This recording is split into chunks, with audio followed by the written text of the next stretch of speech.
les acompañe. Esto es un estudio especial. Hoy vamos a hablar sobre la guerra que hay en el Medio Oriente.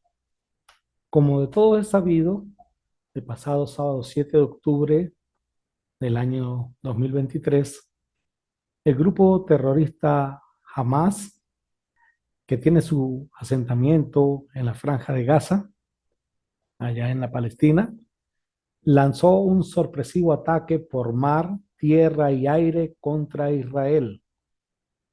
Estos responden con dureza y se contabilizan ya para la fecha de hoy, que estoy haciendo este estudio, más de 3.000 muertos. Y la comunidad mundial condena el hecho. Entonces tenemos guerra en el Medio Oriente. Las imágenes que vamos a ver son imágenes bastante fuertes, como la que está ahí en la esquina superior derecha. Es la mezquita en la Franja de Gaza totalmente destruida. Y aquí vemos también las explosiones en la tierra de Israel. Esta guerra es una guerra eterna. Israelíes y palestinos, la peor violencia en años, según la BBC News. ¿Será acaso el comienzo de la Tercera Guerra Mundial? El diario El Tiempo dice: Israel se declara en guerra tras ataque del grupo Hamas. ¿Será el fin del mundo como lo están diciendo varios grupos religiosos? ¿Es el Estado de Israel la nación de Israel de las Escrituras? ¿Es el Estado de Israel el reloj profético de Dios? ¿Qué podemos aprender de todo esto? El siguiente estudio nos va a ayudar a responder cada una de estas preguntas. 50 terroristas llegaron en vans y empezaron a disparar. El horror en un festival de música electrónica en Israel en el que murieron al menos 260 personas. Eso fue del 8 de octubre del 2023. Estaba terminando la fiesta del Sukkot. Estos jóvenes tenían su festival y llegaron 50 terroristas. Y fue horrible, verdaderamente horrible. Jóvenes que se metieron en los búnker para resguardarse y llegaron estos terroristas. Y en búnker que eran como para 4 o 6 personas, donde se habían refugiado 20, 15, 20 personas, llegaron estos terroristas y lanzaban granadas dentro de esos búnkers. Fue totalmente horrible este ataque de este grupo terrorista.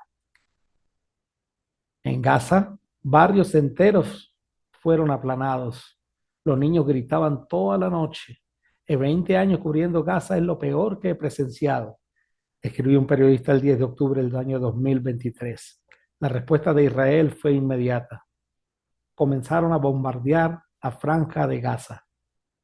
Aquí observamos la destrucción total allá en esa Franja de Gaza. Un niño entre tantos escombros, gente sufriendo por esta guerra.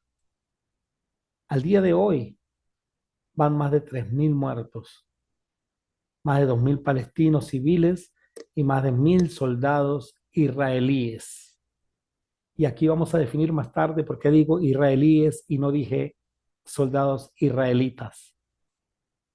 El Salmo 122:6, que tanto se ha visto en los estados de WhatsApp y en los estados de Facebook. Pedid por la paz de Jerusalén, sean prosperados los que te aman. Debemos pedir solo por la paz de Jerusalén y por la paz de la Franja de Gaza, por la paz de los palestinos, por la paz de estos niños que están en el medio de todos esos escombros. También debemos pedir. Para entender mejor todo este conflicto, es necesario definir algunos términos. Hebreos, israelitas, judíos, israelíes, palestinos, Hamas. Y todo comenzó aquí. Vamos a empezar a analizar este mapa. Los hebreos. ¿Quiénes son los hebreos? Vamos a empezar a definir quiénes son los hebreos. Podemos apreciar el mapa. Tenemos toda la tierra del Medio Oriente. Aquí está Ur de los Caldeos y aquí está la tierra de Harán, y aquí está Canaán. Tres tierras que son importantes en esta historia. Y tomó Taré a Abraham su hijo, y a Lot, hijo de Harán, hijo de su hijo, y a Sarai su nuera, mujer de Abraham su hijo, y salió con ellos de Ur de los Caldeos, para ir a la tierra de Canaán. Y vinieron hasta Harán y se quedaron allí. Y fueron los días de Taré 205 años, y murió Taré en Harán. Génesis 11, 31 al 32. Abraham salió de Ur de los Caldeos. Esto que está en azul es el río Éufrates. Abraham salió de Ur de los Caldeos y se desplazó hasta Harán. Aquí hubo un primer cruce del río Éufrates. Luego tomó pues Abraham a Sarai su mujer y a Lot, hijo de su hermano, y todos sus bienes que habían ganado y las personas que habían adquirido en Harán, y salieron para ir a la tierra de Canaán. Y a tierra de Canaán llegaron. Génesis 12:5. De Harán partieron hasta la tierra de Canaán. Aquí hay otro cruce del río Éufrates. En Canaán está la tierra de Siquén, Jerusalén y Hebrón.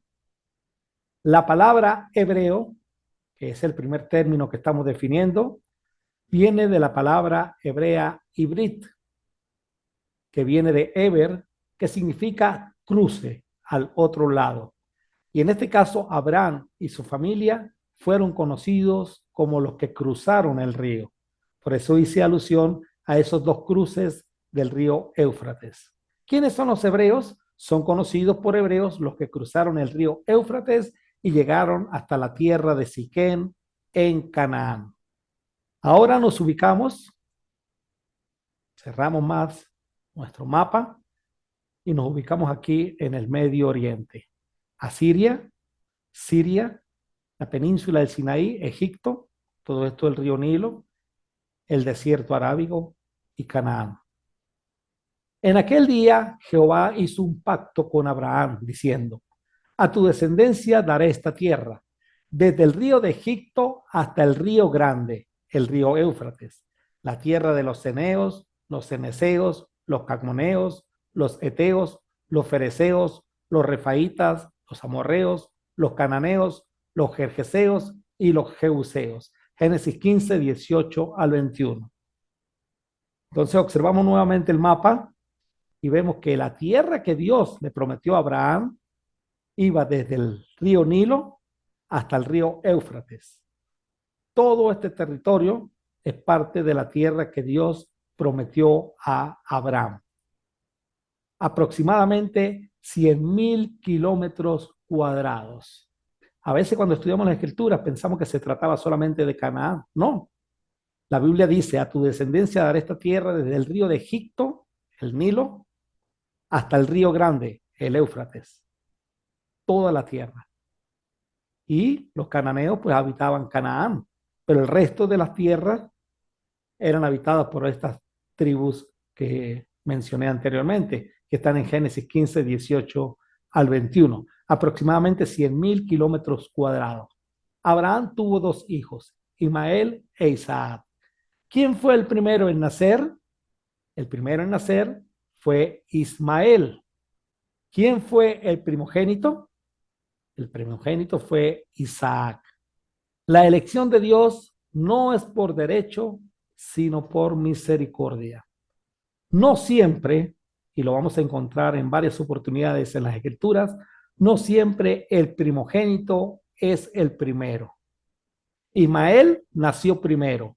Ismael fue hijo de Abraham con una esclava egipcia llamada Agar. Dios le había prometido una descendencia a Abraham, pero por medio de su mujer, de Sara. 25 años tardó Dios en cumplir esta promesa. Sara, tal vez preocupada por el no cumplimiento de la promesa de parte de Dios, trata de echarle una ayudadita y le dice a Abraham que se acueste con Agar, una egipcia. Y Abraham, ni corto ni perezoso, le hizo caso a Sara. Bueno, ahí tienen. Ismael, y como 13 años más tarde, nace Isaac. En la elección de la primogenitura, la elección de Dios no es por derecho, sino por misericordia. Tenemos varios ejemplos, Jacob y Esaú. Ellos eran hermanos, ambos eran hijos de Isaac. Esaú fue el primero en nacer, sin embargo, escogió como primogénito a Jacob, indistintamente de todo lo que hayan hecho Jacob y Rebeca. Pero el plan de Dios era que Jacob fuera el primogénito. Otro ejemplo lo tenemos en este cuadro que tenemos de la genealogía de Abraham. Abraham engendró a Isaac, Isaac a Jacob, y Jacob tuvo 12 hijos, como lo vemos ahí reflejado en la gráfica, fue el primogénito para Dios. Judá no fue el primer hijo de Jacob, pero para Dios, Judá fue la tribu de la cual vendría el Mesías. Para Dios, Judá era lo más importante, era la tribu a cuidar, de ahí vendría el Mesías, y de hecho fue la que permaneció en el tiempo. Otro ejemplo lo tenemos en los reyes de Israel. Como de todos es sabido, el primer rey de Israel fue Saúl, el segundo rey fue David y el tercer rey fue Salomón. Ya luego vino la división del reino. Pero el primer rey fue Saúl. Pero Dios en el Salmo 89:27 nos dice, yo también le pondré por primogénito, el más excelso de los reyes de la tierra. ¿A quién estaba haciendo alusión? ¿A Saúl? No, estaba haciendo alusión de David. David no fue el primero de los reyes de Israel, pero es el primogénito según Dios. Entonces, la definición de primogenitura bíblica o para Dios no es necesariamente el primero, sino lo más excelso que puede haber entre los hijos, entre las tribus, entre los reyes. Eso va de acuerdo con el plan de Dios. Ahora bien, de Ismael, el primer hijo de Abraham, que no es el primogénito, pero sí fue el primer hijo, desciende una gran nación, según Génesis capítulo 16, versículo 10. Ismael tuvo 12 hijos, o engendró 12 hijos. La Biblia dice, y en cuanto a Ismael, también te he oído. He aquí que le bendeciré y le haré fructificar y multiplicar mucho en gran manera. 12 príncipes engendrará y haré de él una gran nación. Génesis 17:20. Ismael fue el padre de las personas naturales de la península arábiga y otros territorios circundantes, genéricamente llamados árabes. Volvemos otra vez con el mapa. Entonces tenemos que en la tierra que Dios le prometió a Abraham, recuerdan que eran 100,000 kilómetros cuadrados, entonces Dios dijo a Abraham, no te parezca grave a causa del muchacho y de tu sierva. En todo lo que te dijere Sara, oye su voz, porque en Isaac te será llamada descendencia. Y también del hijo de la sierva haré una nación, porque es tu descendiente, haciendo alusión a Ismael. Los descendientes de Ismael ocuparon la región que va desde Ávila, señalada en el mapa, hasta Sur, que está al oriente de Egipto, en dirección a Asiria. Allí vivieron en franca oposición con todos sus parientes. Génesis 25:18. Es clave la expresión, allí vivieron en franca oposición con todos sus parientes. De manera que Abraham y su descendencia, tanto por el lado de Isaac como por el lado de Ismael, todos son familias. Árabes y judíos son familia, son primos, son descendientes del mismo padre. A los ismaelitas se les dio todo este territorio y a los descendientes de Jacob el territorio de Canaán. Pero eso lo vamos a ver un poquito más adelante. De la descendencia de Abraham también vino Isaac, y de la descendencia de Isaac vino Jacob. De la descendencia de Jacob vinieron 12 varones y una hembra. De los 12 varones, 6 fueron hijos con Lea, 2 con la esclava de Lea, Silpa, 2 con la esclava de Raquel, Bila, y 2 con Raquel. De los hijos de Lea, o con Lea, engendró a Rubén, Simeón, Leví, Judá, Isaacar y Zabulón. Con Silpa, la esclava de Lea, engendró a Gad y Aser. Con Bila, la esclava de Raquel, engendró a Dan y a Neftalí. Y con Raquel, pues con Raquel engendró a José, quien era el consentido de Jacob. De José vinieron Manasés y Efraín, y también con Raquel engendró a Benjamín. Entonces ahí tenemos los nombres de los 12 hombres que descendieron de Jacob, las 12 tribus de Israel. Estas 12 tribus cruzaron otro río, el río Jordán, para entrar a la tierra de Canaán. Entonces, otra vez volvieron a hacer el cruce del río, ya no del Éufrates, sino del Jordán. Hebreos cruzaron el río. Ahí tenemos el mapa de la tierra de Canaán. Aquí tenemos el Jordán, chiquitico aquí, Galilea, el Jordán, el Mar Muerto, pero aquí, este es el Jordán, el azul. Ellos entraron cruzando el río Jordán. Ahora definamos el término israelita. Ya definimos los hebreos, los descendientes de Abraham. Primeramente cruzaron el Éufrates y los descendientes de Abraham fueron Isaac e Ismael, pero ahora tenemos que hubo una parte, los descendientes de Isaac, que cruzaron también el Jordán. Ahora definamos israelitas. Y el varón le dijo, no se dirá más tu nombre Jacob, sino Israel, porque has luchado con Dios y con los hombres y has vencido. Génesis 32:28. Aquí vemos el momento en que Jacob lucha contra el ángel y el ángel le cambia el nombre a Jacob. No se dirá más tu nombre Jacob, sino Israel, porque has luchado con Dios y con los hombres y has vencido. Entonces, como ahora el nuevo nombre de Jacob es Israel, la descendencia de Jacob ya no va a ser jacobita, sino israelita. Los israelitas son los descendientes de Jacob, hijo de Isaac, a quien fue hecha la promesa. Tenemos en este recuadro entonces, en esta parte de la presentación, Abraham, Agar, su hijo Ismael, los 12 nombres de las tribus de Ismael, llamados ismaelitas. Tenemos a Abraham, Sara, Isaac. Isaac tuvo dos hijos, Jacob y Esaú. Esaú nació primero, pero Jacob fue el primogénito. Jacob tuvo o engendró hijos con Lea, Bila, Silpa y Raquel, las 12 tribus de Israel, llamados ahora israelitas. Luego Esaú, descontento con su padre, se unió a los árabes, a las tribus que se oponían francamente a la descendencia de Jacob. Entonces tenemos ya que el grupo va creciendo. Ismaelitas y descendientes de Esaú en contra o en oposición con los israelitas.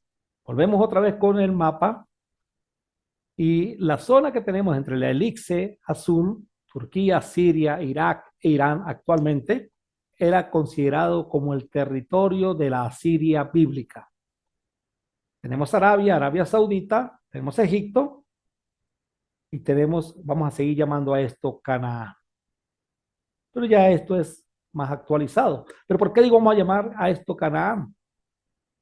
Luego les voy a explicar por qué no le llamo Palestina.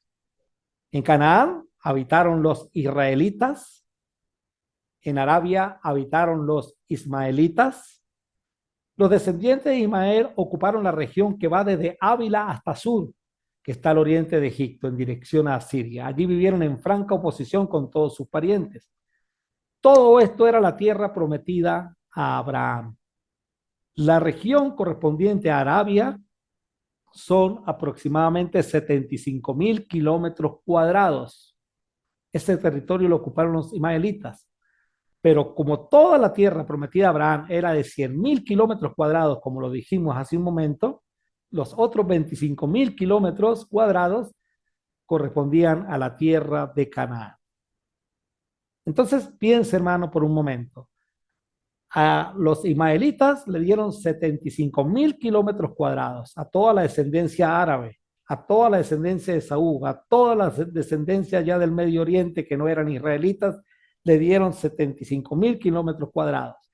Y a los descendientes de Jacob o a los israelitas le dieron 25,000 kilómetros cuadrados. ¿Quién tiene más? Entonces, ¿por qué tanta pelea? Arabia, todo este territorio arábigo, es rico en petróleo, pero es desértico.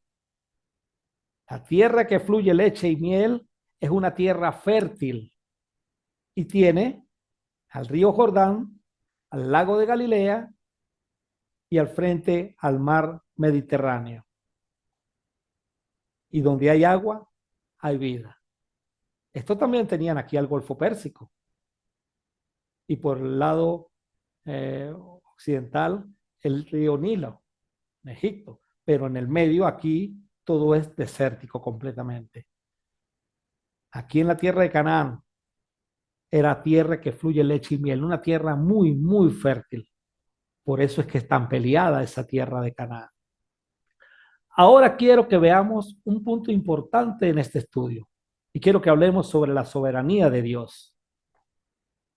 La Biblia dice en el Salmo 24, 1 y 2, de Jehová es la tierra y su plenitud, el mundo y los que en él habitan, porque él la fundó sobre los mares y la afirmó sobre los ríos. Salmo 24, 1 al 2. Mira, hermanos, si de alguien es la tierra y su plenitud es de Dios, creámosle o no le creamos a Dios.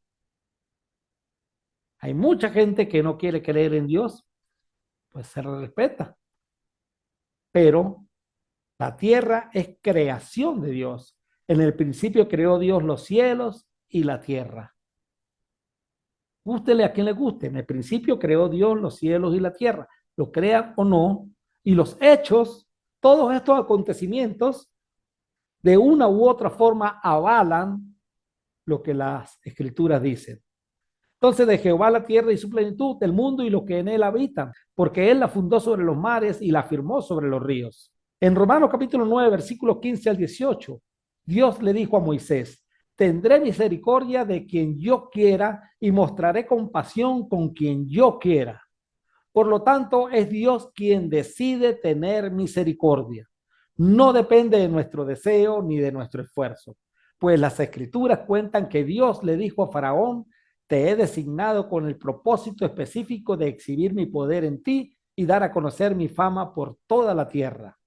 Así que, como ven, Dios decide tener misericordia de algunos y también decide endurecer el corazón de otros para que se nieguen a escuchar. Romanos 9, 15 al 18 en la Nueva Traducción Viviente. Entonces, depende de Dios. Mire, hace rato hablábamos que no el primer nacido iba a ser el primogénito. No, Dios tenía como primogénito a David y el primer rey fue Saúl. Dios quiso que el primogénito fuera Jacob, pero el primer nacido fue Esaú. Dios quiso que el primogénito o la tribu más importante fuera Judá y fue el cuarto hijo que le nació a Jacob. La elección de Dios no es por derecho, sino por misericordia. Y Dios dice: yo tengo misericordia de quien yo quiera y mostraré compasión con quien yo quiera. Sigue diciendo Pablo: ahora bien, ustedes podrían decir, ¿por qué Dios culpa a las personas por no responder? ¿Acaso no hicieron sencillamente lo que Él les exige que hagan? No, no digan eso. ¿Quién eres tú, simple ser humano, para discutir con Dios? ¿Acaso el objeto creado puede preguntarle a su creador: ¿por qué me has hecho así? Cuando un alfarero hace vasijas de barro, ¿no tiene derecho a usar del mismo trozo de barro para hacer una vasija de adorno y otra para arrojar basura? De la misma manera, aunque Dios tiene el derecho de mostrar su enojo y su poder, Él es muy paciente con aquellos que son objeto de su enojo, los que están destinados para destrucción. Eso está en Romanos capítulo 9, versículos 19 al 22, en la Nueva Traducción Viviente. ¿Por qué es importante conocer esta parte de la soberanía de Dios? Porque Dios es el que tiene el control de todo, gústenos o no, creamos en Dios o no. De Dios es la tierra y su plenitud, porque Él decide a quién da lo que es suyo y a quién no. porque Él construye lo que quiere y a quien quiere, y destruye a quien desee. Porque no seré yo, hermanos, el que discuta con Él, aunque en ocasiones, y por el libre albedrío que Él mismo me dio, no estoy de acuerdo con muchas cosas. Pero Él es Dios y sabe por qué las hace, aunque a mí no me parezca. Así que si a usted tampoco le gusta o no le parece su forma de actuar, recuerde que Él es Dios y usted su criatura. Y Dios decidió darle la tierra de Canaán, la tierra que fluye leche y miel, a los israelitas. Que esa tierra era habitada por otros, sí, pero Él la decidió dárselas a ellos. De Jehová es la tierra y su plenitud. Así como Dios decidió darle a los ismaelitas todo el territorio arábigo. De Ismael descienden los árabes. Ellos también tuvieron que sacar gente de ahí, gente que habitaba esas tierras. Entonces, tanto los ismaelitas como los israelitas tuvieron que conquistar su territorio. Y esa ha sido la historia de la humanidad, gente conquistando territorios. La América del Norte conquistada por los ingleses, la América del Sur conquistada por los españoles y portugueses, África conquistada por muchos europeos. Esa ha sido la historia. Entonces, no podemos ser parciales. Decir, no, aquella tierra era de los que primero estaban. No, hubo conquistas. La realidad es que hubo conquistas. Y la historia bíblica nos habla de conquistas. El mandamiento que Dios dio para los israelitas a propósito de las conquistas, para poder habitar esos 25,000 kilómetros cuadrados. Recuerden que a los árabes se les dio 75,000 kilómetros cuadrados. Si hablamos de cantidad, a ellos se les dio más. Si hablamos de riquezas, a ellos se les dio mucho petróleo. Si hablamos de riquezas naturales, de tierra, de agricultura, de tierra fértil, en estos 25,000 kilómetros había mucha agua. Galilea, el lago de Galilea o mar de Galilea, el río Jordán, que para ese tiempo era abundante, el mar grande o el mar Mediterráneo al frente, el mar salado o mar muerto, aquí en la parte sur de la tierra, y aquí están todas las tribus que habitaban esa tierra antes. Nos va a decir el texto que vamos a leer. El mandamiento para los israelitas era: cuando Jehová tu Dios te haya introducido en la tierra en la cual entrarás para tomarla y haya echado delante de ti a muchas naciones, al Eteo, al Gergeseo, al Amorreo, al Cananeo, al Fereceo, al Ebeo y al Jebuseo, 7 naciones mayores y más poderosas que tú, y Jehová tu Dios las haya entregado delante de ti y las hayas derrotado, las destruirás del todo. No harás con ella alianza ni tendrás de ella misericordia. Deuteronomio 7, 1 al 2. Cuando Jehová tu Dios te haya introducido. Dios introdujo a los israelitas en esa tierra. Con gran poder los introdujo. Con gran poder ayudó a echarlo delante de él a todas esas 7 naciones más poderosas que los israelitas. Y Jehová se las entregó. Pero una cosa tenían que hacer ellos: derrotarlas y destruirlas del todo. No harás con ella alianza ni tendrás de ella misericordia. Ahí está la soberanía de Dios. Ellos tenían que destruirlas del todo. Ellos no podían dejar vivo a nada ni a nadie de esas tribus, de esas 7 naciones poderosas. La orden era muy clara. Y Jehová tu Dios las haya entregado delante de ti y las hayas derrotado, las destruirás del todo. No harás con ella alianza ni tendrás de ellas misericordia. Deuteronomio 7:2. Tengan esto presente para más adelante. De aquí parte todo el desbarajuste actual y muy probable también el desbarajuste nuestro. Entonces, israelitas son todos los descendientes de Jacob.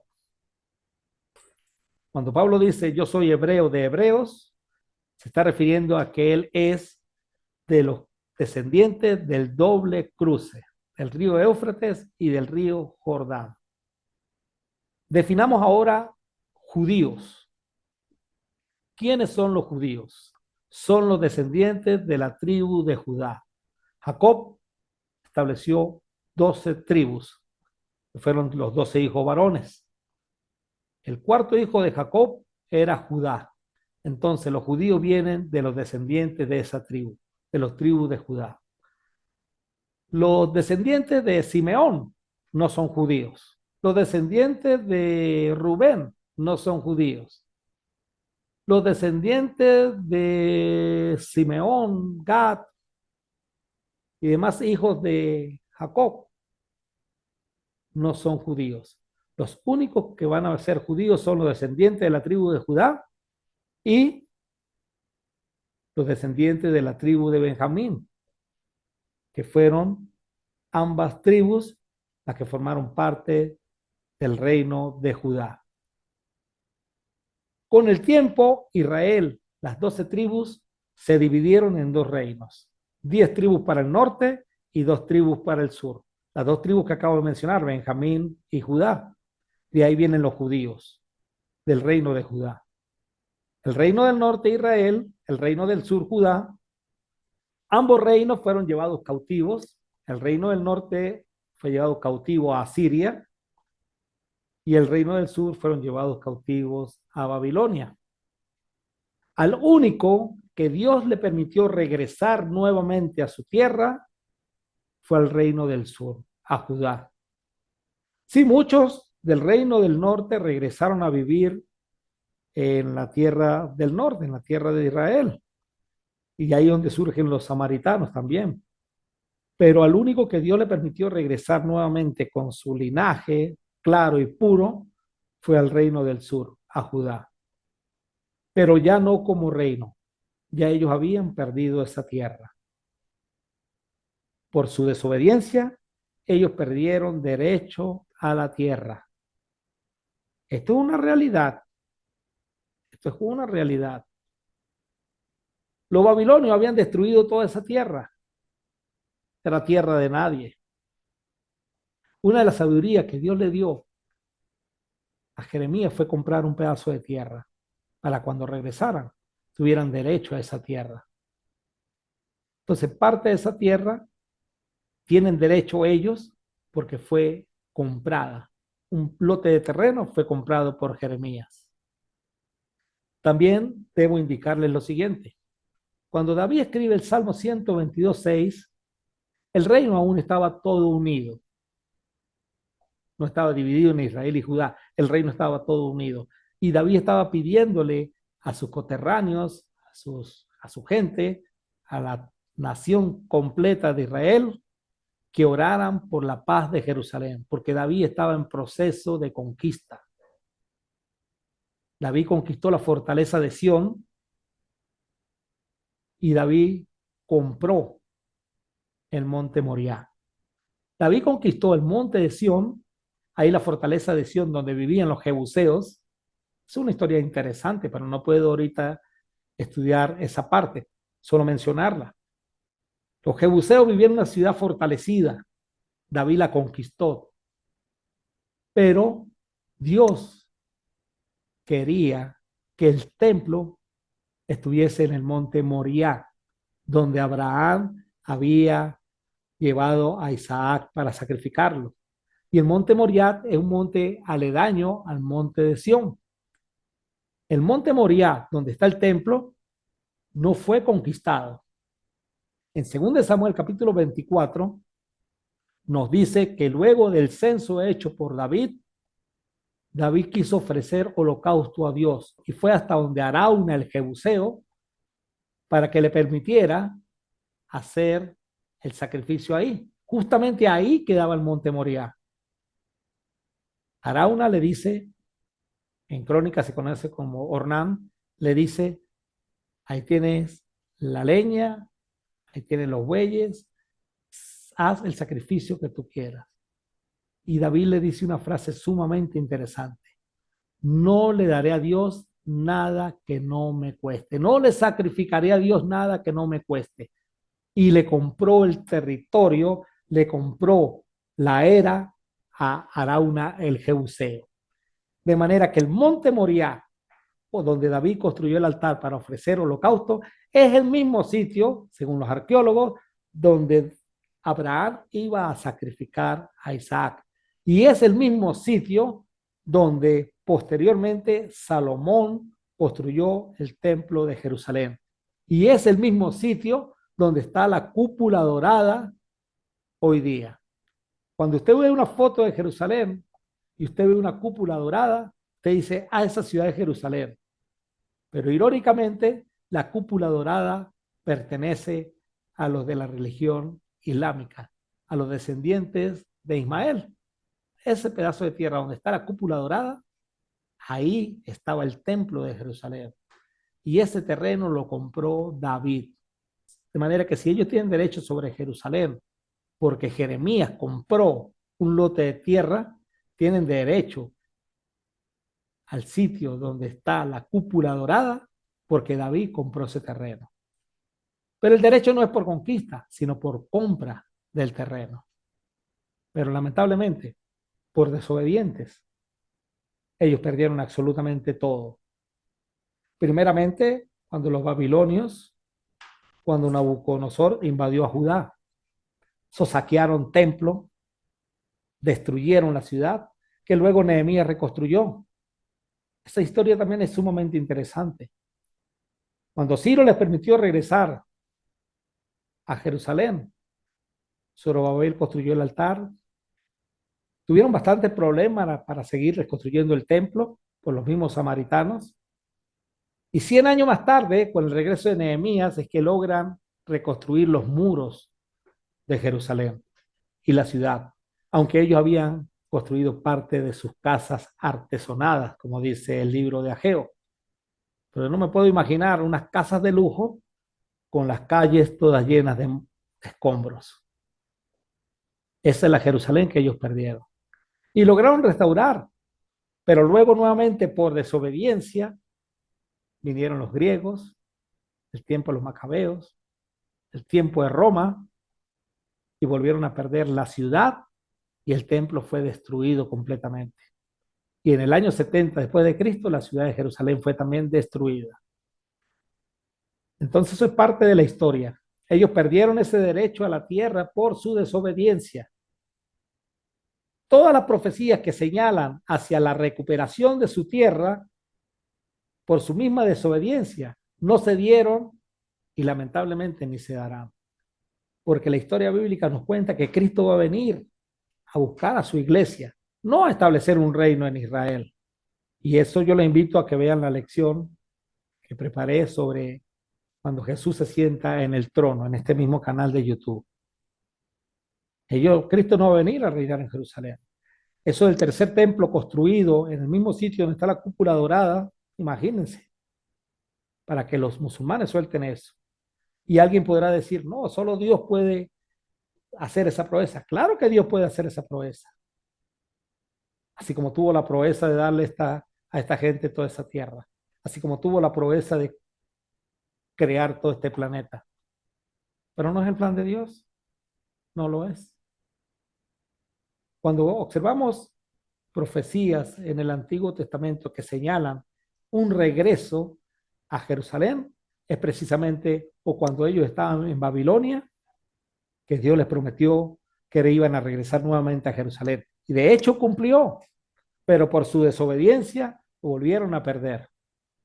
Entonces todas las profecías que señalan hacia la recuperación de su tierra por su misma desobediencia no se dieron ni se darán. Se dieron cuando estaban en Babilonia y regresaron a Jerusalén. Pero luego, ellos perdieron absolutamente todo. Y más adelante vamos a hablar un poquito más acerca de esto cuando hablemos del Estado de Israel. Muchas de esas profecías señalaban su regreso de Babilonia, como dije hace un ratico, y pudieron, por gracia del mismo rey persa, recuperarlo. Pero la misma desobediencia hacia Dios no se lo permitió. En realidad ellos nunca recuperaron lo que perdieron. Grecia y Roma se encargaron siempre de recordárselo. Esto es parte de la historia y como neutrales, como imparciales, debemos considerar. Ellos nunca lograron recuperar. Siempre Grecia y Roma estuvieron sobre ellos. Una de las causas que llevó a Tito a destruir Jerusalén fueron las revueltas que tenían los judíos, los celotes, para recuperar un territorio que era de los romanos. Nunca lo lograron. Fue Jerusalén destruida completamente. Jerusalén y sus alrededores han sido gobernados por diferentes imperios o reinos. En el Antiguo Oriente, primero los grecos o los griegos. Los griegos conquistaron Persia en el siglo IV a.C. y gobernaron Jerusalén durante 2 siglos. Luego vinieron los romanos, conquistaron Grecia en el siglo I a.C. y gobernaron Jerusalén durante 4 siglos. En la Edad Media, los bizantinos, herederos del Imperio Romano, gobernaron Jerusalén durante 6 siglos. Luego vinieron los árabes, que conquistaron Jerusalén en el siglo VII después de Cristo y la convirtieron en una ciudad santa del Islam. Luego vino la época de las cruzados o las cruzadas. Los cruzados europeos conquistaron Jerusalén en el siglo XII, pero fueron expulsados por los árabes en el siglo XIII después de Cristo. Los cruzados eran movimientos de la cristiandad, tratar de conquistar una tierra que ya Dios había dicho que no importaba. El pueblo de Dios ahora es otro, la iglesia. No es en este templo, ni en Jericín, ni en Jerusalén, donde se va a adorar a Dios en espíritu y en verdad, sino en el corazón de cada ser humano que quiera hacerlo. Y todo el que obedezca el evangelio es añadido a la iglesia. La iglesia es el nuevo pueblo de Dios. Jacob espiritual, como lo dice Lucas 1:32-33, la profecía de que Jesús iba a reinar sobre la casa de Jacob para siempre. Todos los que hemos obedecido el evangelio, ahora somos descendientes de Abraham por la fe. Luego vinieron los mamelucos. Mamelucos, una dinastía musulmana que gobernaron a Jerusalén durante 2 siglos. Luego vino el Imperio Otomano. Los otomanos, una dinastía musulmana, gobernaron Jerusalén durante 4 siglos. En la Edad Moderna, los británicos conquistaron Jerusalén en la Primera Guerra Mundial y la gobernaron como parte del mandato británico de Palestina. Israelíes, término que vamos a definir más adelante, los israelíes declararon su independencia en 1948 y Jerusalén se convirtió en su capital. Jordania ocupó Jerusalén Este en 1948, pero la ciudad quedó dividida en 2 partes por la línea verde. Israel capturó Jerusalén Este en la Guerra de los 6 días de 1967. Esta es la eterna guerra entre esos dos descendientes de Abraham. Definamos ahora israelíes. ¿Qué son los israelíes? ¿En qué se diferencia con respecto a los israelitas? En 1947, la Asamblea General de las Naciones Unidas decidió la partición de Palestina en dos, un estado judío y otro árabe, con Jerusalén como una ciudad internacional. El plan fue aceptado por Israel y rechazado por los palestinos y nunca fue implementado. Y usted se preguntará, ajá, entonces ya estamos hablando de Palestina y de palestinos. Más adelante vamos a definir el término Palestina y palestino. Pero en 1947, pues ya existía, la tierra ya se llamaba Palestina. Y las Naciones Unidas decidió la partición de esa tierra de Palestina en dos. Establecer un Estado judío y establecer un Estado árabe, con Jerusalén como una ciudad internacional. El plan fue aceptado por Israel, pero fue rechazado por los palestinos y nunca fue implementado. Luego, en 1948, estalla una guerra en la región tras la retirada del Reino Unido. Recuerden que los británicos tenían el territorio de Palestina. Los judíos declararon la creación del Estado de Israel y los países árabes vecinos atacaron. Después de 8 meses de enfrentamiento, se acordó una delimitación de la zona. De este modo se establecieron Cisjordania y la Franja de Gaza. Aquí tenemos el mapa. Todo esto era conocido como ya en 1947 y 48 como Palestina, y antes, muchos años antes, ya también se conocía con el nombre de Palestina. Más adelante veremos cuándo fue que fue llamada Palestina, pero vemos que estalló la guerra y este terreno, Gaza y Cisjordania, quedó bajo el control jordano. Aquí van a vivir los palestinos. En el resto de territorio era lo que se formó como el Estado de Israel, con Tel Aviv como su capital. Y Jerusalén fue una ciudad internacional. Y la línea de armisticio, es toda esa que vemos aquí, la línea de armisticio de 1949.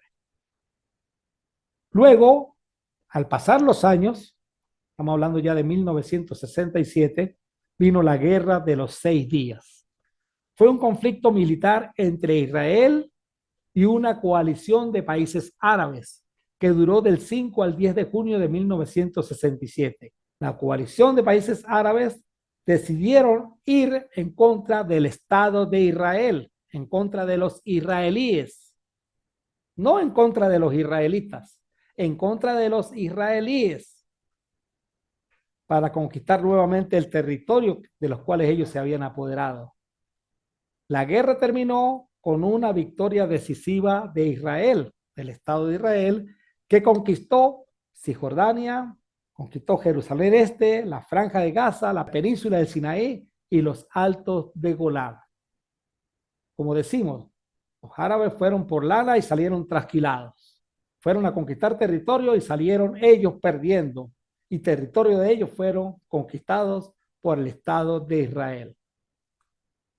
Quisieron quitar a Israel y este terminó tomando posesión de su territorio. Imagínense todo lo que era Cisjordania, la Franja de Gaza, incluso la península del Sinaí, ahora era parte del Estado de Israel. Entre 1982 y 1989, los israelíes, no los israelitas, los israelíes entregaron a Egipto la península del Sinaí. Entonces, israelíes son todas aquellas personas que nacen dentro del territorio delimitado por el Estado de Israel. Todo el que nace en el territorio delimitado por el Estado de Israel es un israelí. Es como todo el que nace en territorio venezolano es venezolano. El que nace en territorio colombiano es colombiano. Es el gentilicio de las personas que nacen en el Estado de Israel, no en la nación de Israel, en el Estado de Israel. Por lo tanto, hay israelíes con religión judía, por supuesto. Hay israelíes de religión cristiana en todas sus denominaciones. Hay israelíes de religión musulmana y hay israelíes ateos o de cualquiera otra religión. Los israelitas eran los descendientes de Jacob. Los israelitas eran practicantes de la religión judía, o sea, del judaísmo. Los israelíes pueden tener cualquier religión. Israelita era descendiente de Jacob, es decir, eran los descendientes de la tribu, eran linajes tribales. Si un descendiente de la tribu, cualquiera de las 12 tribus de Israel, nacía en Egipto, era de gentilicio egipcio, pero era israelita y practicaba el judaísmo. Entonces, israelita practicaba la fe judía. El israelí es un gentilicio al que nace en el Estado de Israel y es practicante de cualquier religión. No sé si se está entendiendo la diferencia entre israelita e israelí. Todo israelita, al menos entre comillas, obedecía la ley de Moisés. Un israelí no tiene por qué estar bajo la ley de Moisés, no. Puede ser un israelí musulmán, puede ser un israelí ateo, puede ser un israelí cristiano. Entonces, israelí es el gentilicio del que nace en el Estado de Israel. Israelita era el descendiente de Jacob. Hasta ahora tenemos hebreos, los que cruzaron el río Éufrates y el Jordán.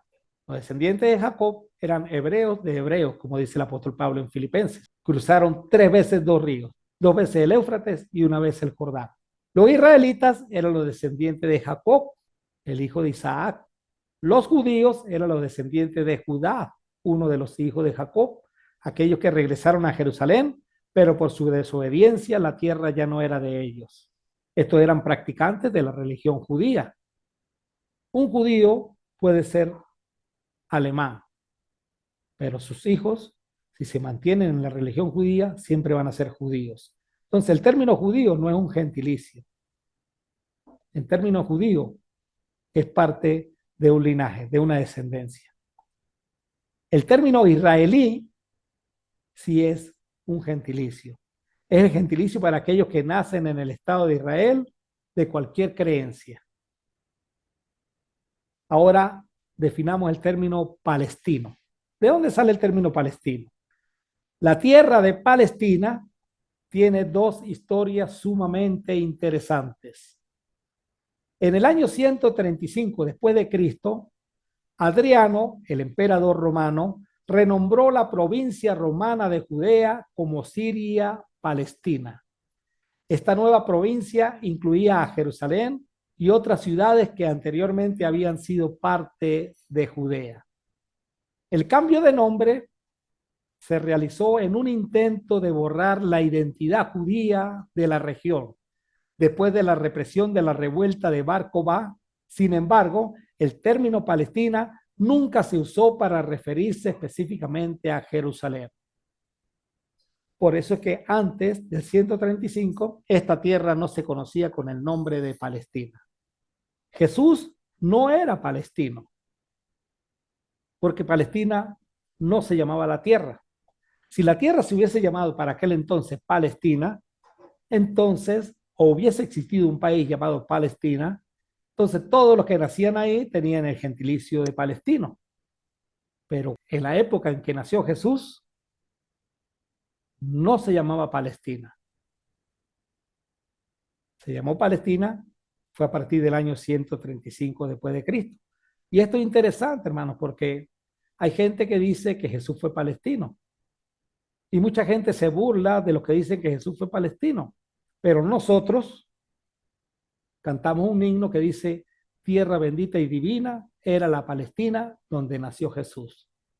Si nosotros cantamos con el espíritu y con el entendimiento, no podríamos decir, tierra bendita y divina era la Palestina donde nació Jesús. Jesús no nació en Palestina.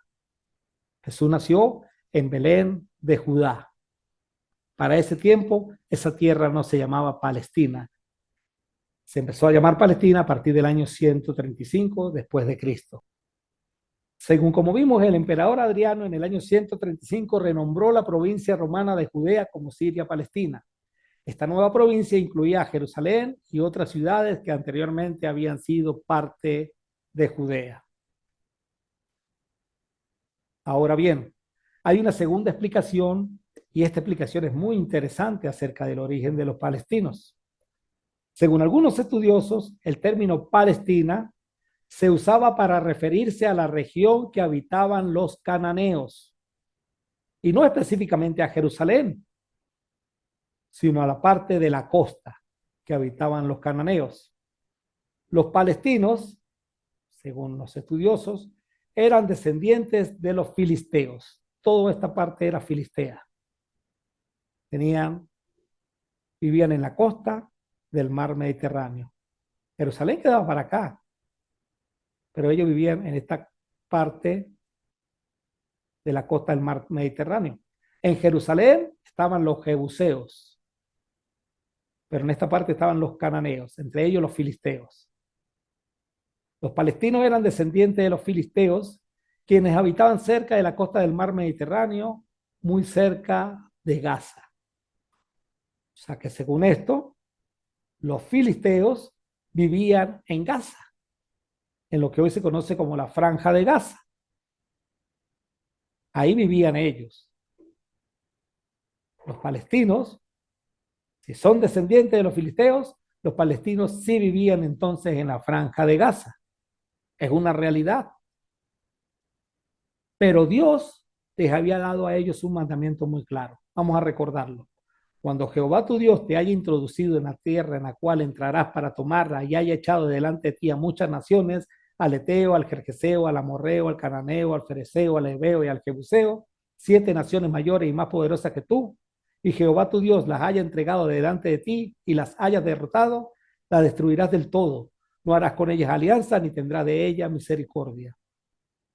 Los israelitas, los descendientes de Jacob, cuando entraron a tomar posesión de toda esta tierra, tenían que haber echado, destruido, derrotado a todas estas tribus. Los filisteos eran cananeos, debieron ser destruidos sin misericordia, como dice el texto de Deuteronomio 7, 1 al 2. ¿Qué pasó? No lo hicieron. Cuando entraron, no los destruyeron. Hicieron alianza con ellos. Durante la época de los jueces, los filisteos fueron los acérrimos enemigos de Israel. ¿Se acuerdan de Dalila? Era filistea. No los sacaron de su tierra. Ambos pueblos aprendieron a vivir en guerra, en alianzas. Pero la orden, el mandato para los israelitas era sacarlos y destruirlos del todo. Entonces, ¿quiénes son los palestinos? Hoy día es el gentilicio para las personas que nacen en el territorio demarcado y que no pertenece al Estado de Israel. ¿Quiénes son? Los de Gaza y los de Cisjordania. Pero aún no hay un Estado palestino. Los que nacen aquí le llaman palestinos, pero no hay un Estado palestino. Es lo que se está peleando. Pero podemos decir que los palestinos son los gentilicios de los que nacen aquí, islámicos, de religión islámica. La franja de Gaza, este pedazo que usted ve aquí, tiene 400 kilómetros cuadrados. Y ahí vive, en ese territorio viven 2.3 millones de personas. El área metropolitana de Mérida, y este es un estudio para la Iglesia de Cristo en Mérida Sur, en Mérida, Venezuela, que incluye los municipios Libertador, Campo Elías, Sucre y Santo Marquina, tiene una superficie total de 270.2 kilómetros cuadrados con 1.300.000 habitantes. O sea que la franja de Gaza es el doble del área metropolitana de Mérida, para los que vivimos en esta ciudad, para ubicarnos, y tiene el doble de sus habitantes también. Cisjordania, que es el otro territorio ocupado por los palestinos, mide 5.680 kilómetros cuadrados y en ese lugar viven 3.2 millones de personas. Como pueden ver, la franja de Gaza tiene frontera con el Estado de Israel, pero también tiene frontera con Egipto. Y están pidiendo, y al parecer, en el momento que estoy haciendo este estudio, ya el Estado de Israel permitió que entrara la ayuda humanitaria por aquí, por Rafah, la parte que hace frontera con Egipto. Hay palestinos, muchos de ellos ya no viviendo en Palestina, y hay palestinos de religión judía, cristiana, islámica, etcétera. Otra vez, si nacen en la franja de Gaza, pero puede ser de religión cristiana, puede ser de religión islámica, podría ser judíos, aunque con esta situación, quién sabe, igual que los que nacen en Cisjordania, o pueden haber ateos. Ahora quiero que hablemos acerca de la OLP, la Organización para la Liberación de Palestina. La Organización para la Liberación de Palestina, OLP, es una organización política y paramilitar que representa a los palestinos en su lucha por la autodeterminación. Fue fundada en 1964 por la Liga Árabe y desde entonces ha sido el principal representante del pueblo palestino en el escenario internacional. La OLP ha sido dirigida por una serie de líderes entre los que destacan Yasser Arafat, más conocido como Abu Ammar, quien fue un político nacionalista palestino que lideró la OLP desde 1969 hasta su muerte en el 2004. Luego fue dirigida por Mahmoud Abbas y Khaled Meshal. Arafat fue el líder más destacado de la OLP y fue galardonado con el Premio Nobel de la Paz en 1994. La OLP tiene como objetivo la creación de un Estado palestino independiente en la región de Palestina, que comprende los territorios de Cisjordania y la Franja de Gaza. Al principio hicieron uso de la lucha armada para conseguir este objetivo. La OLP ha sido responsable de una serie de ataques contra Israel, incluyendo atentados suicidas, bombardeos y secuestros.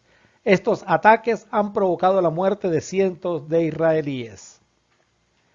El año 1987 fue un año importante para la Organización para la Liberación de Palestina, la OLP. En diciembre de ese año comenzó la primera Intifada, un levantamiento popular palestino contra la ocupación israelí de los territorios palestinos. La Intifada fue un movimiento espontáneo que surgió de la frustración del pueblo palestino con la ocupación israelí. El movimiento se caracterizó por protestas callejeras, boicots económicos y ataques contra objetivos israelíes. La OLP jugó un papel importante en la organización y coordinación de la Intifada. La organización proporcionó apoyo financiero y logístico a los manifestantes palestinos y ayudó a difundir el mensaje de la Intifada a la comunidad internacional. La Intifada tuvo un impacto significativo en el conflicto palestino-israelí. El movimiento obligó a Israel a reevaluar su política hacia los palestinos y condujo a un proceso de negociaciones entre la OLP e Israel. Es así como la OLP pasa de la lucha armada a la lucha diplomática. En 1993, la OLP e Israel firmaron los acuerdos de Oslo, que preveían la creación de una autoridad nacional palestina en Cisjordania y la Franja de Gaza. Los acuerdos de Oslo fueron un hito importante en el conflicto palestino-israelí, pero no lograron resolver el conflicto de forma definitiva. Los años siguientes al acuerdo de Oslo fueron un periodo de altibajos en el proceso de paz palestino-israelí. Por un lado, hubo avances significativos, como la retirada israelí de Gaza y Jericó en 1994 y la transferencia de control a la Autoridad Nacional Palestina, ANP. Por otro lado, también hubo retrocesos como la violencia entre israelíes y palestinos y la falta de progreso en las negociaciones sobre cuestiones claves como Jerusalén, los refugiados palestinos y los asentamientos israelíes.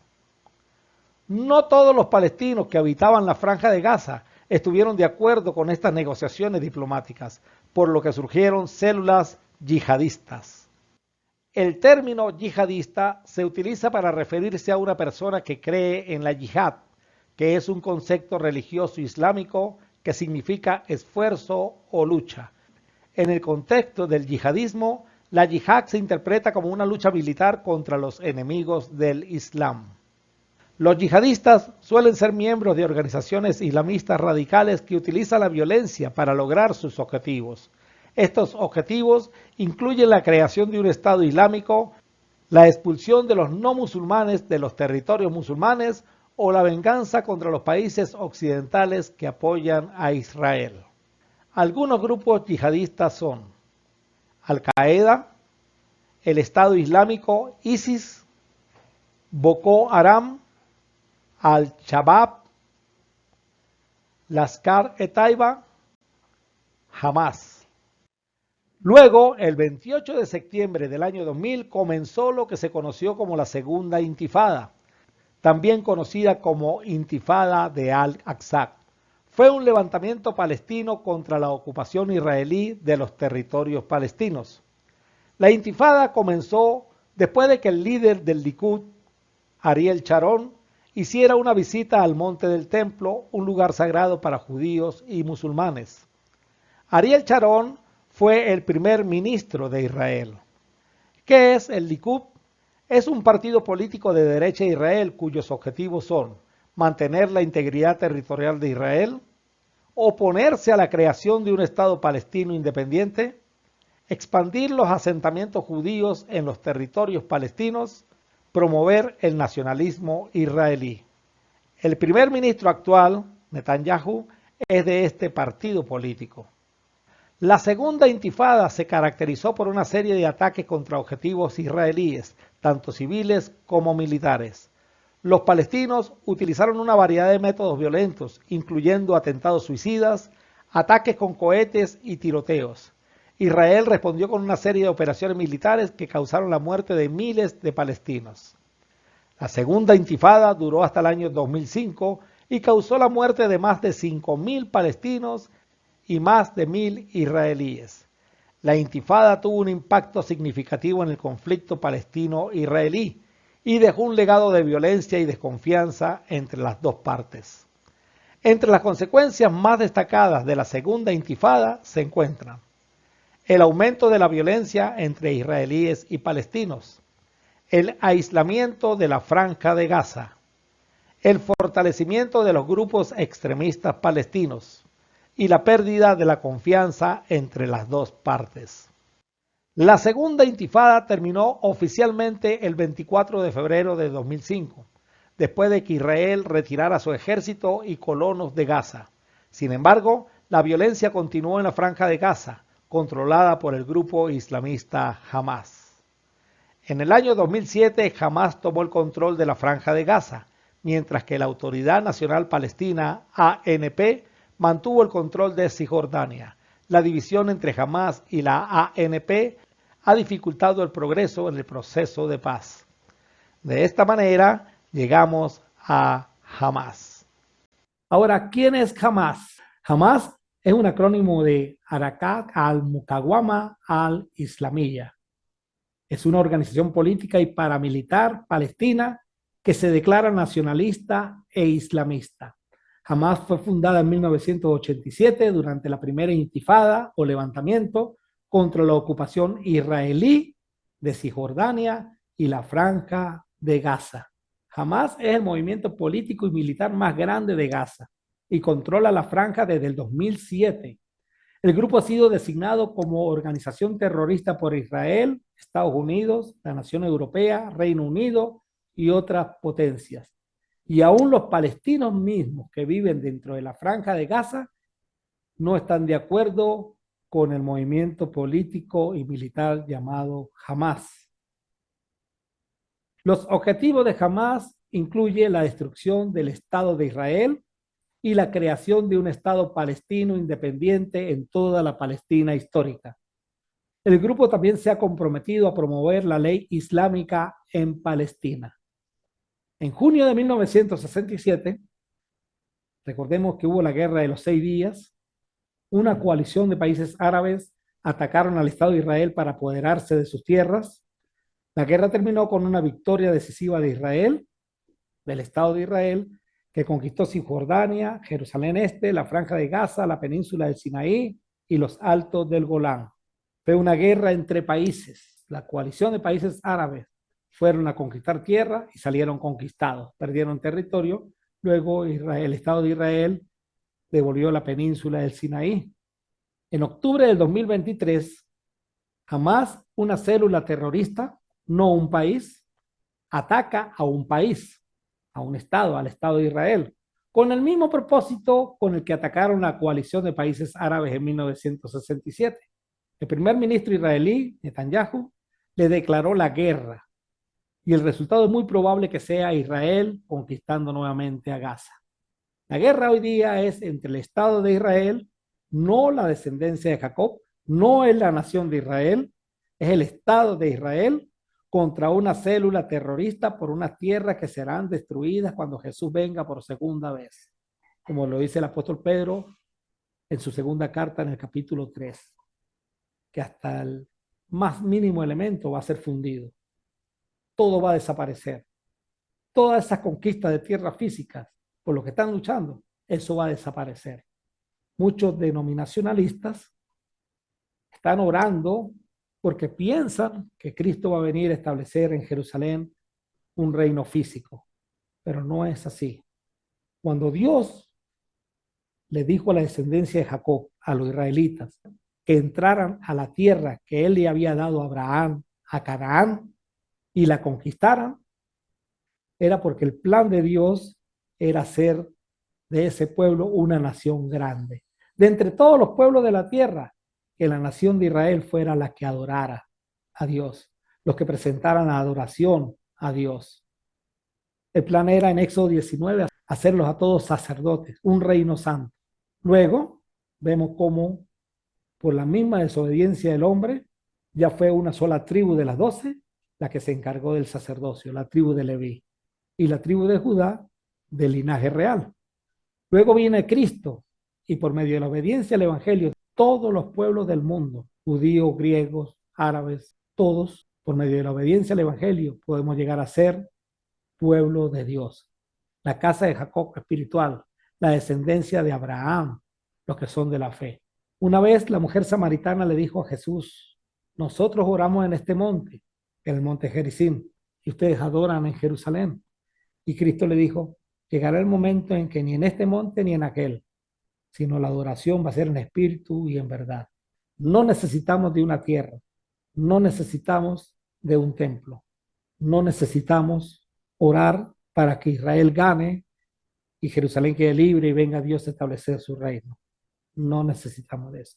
Necesitamos orar por Israel, necesitamos orar por los palestinos, no para que cese la guerra, sino para que ellos conozcan el evangelio del Señor Jesús. Porque guerra siempre va a haber entre las naciones, dijo el Señor Jesús. Yo no vengo a traer la paz que el mundo da o que el mundo pide, sino la paz, la restauración, la reconciliación del ser humano, sea israelita, sea musulmán, sea israelí, sea de donde sea, la reconciliación del ser humano con Dios. Salmo 122:6, orad por Jerusalén, por la paz de Jerusalén. David escribió ese salmo cuando estaba en plena conquista. Siga leyendo para que vea que sigue orando incluso por los que están en el interior de los muros. Hoy día debemos orar por la paz espiritual de toda esta gente, Israel, israelíes y palestinos, para que conozcan a Dios. Esa sí debe ser la oración. ¿Qué podemos aprender de todo esto? ¿Cuál es la enseñanza espiritual para la iglesia? Si los israelitas, descendencia de Jacob, hubiesen obedecido el mandamiento de Dios de destruir las naciones que habitaban Canaán, entre ellos los filisteos, es probable que no hubiese surgido este problema por la tierra. La franja de Gaza, Cisjordania, todo eso hubiese pertenecido en aquel entonces a Israel. Pero ellos perdieron la tierra por desobediencia. Esos 25,000 kilómetros cuadrados que Dios le había dado, lo perdieron. Algunos lograron regresar a Jerusalén, pero siempre sometidos bajo los imperios, el persa, el griego, el romano y todo lo que hemos hablado en esta lección. El eterno conflicto entre la descendencia de Ismael y la descendencia de Jacob, entre árabes y judíos, sí hubiese estado y está. Aunque hace unas semanas atrás estaban llegando a un tratado de paz entre árabes e israelíes. Pero este tipo de conflicto ya no es por tierra, sino por religión. La religión islámica quiere avanzar y destruir la religión judía, lo que queda de la religión judía, porque ya no es una religión sacrificial, ya no hay donde hacer los sacrificios, sigue siendo una religión ceremonial. Pero los árabes están avanzando, los musulmanes están avanzando, y los cristianos van a ser el foco dentro de muy poco a estar en la lupa de ellos. En la guerra por religión. A esta parte de Occidente están entrando por Europa. Quién sabe cuántos años más para que entre aquí a Sudamérica todo este conflicto. Lo que importa es la reconciliación entre nosotros y Dios. Esa es la paz espiritual que Dios quiere darnos. Ahora bien, Dios te dice y me dice, así que hagan morir las cosas pecaminosas y terrenales que acechan dentro de ustedes.